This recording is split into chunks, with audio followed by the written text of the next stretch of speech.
Epstein sənədlərindən sonra dünya qarışıb. Bəs bunun iqtisadi nəticələri necə olacaq? Hansı dövlətə necə təsir edəcək?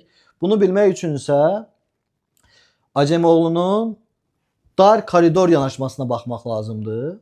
Onun yanaşmasına görə dar koridorda iki əsas nüans var, faktor var. 1.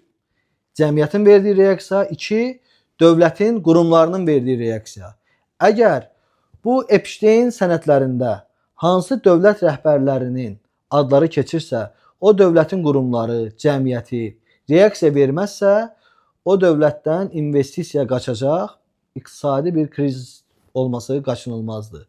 Eyni zamanda səhm bazarına, eyni zamanda iqtisadiyyata və qızıl, gümüş bunlara da təsir etməyi qaçınılmaz olacaqdır. Əsas məsələ isə orada kiminlərin adı olacağı və cəmiyyətin və qurumların verdiyi reaksiyadan sonra bilinəcəkdir.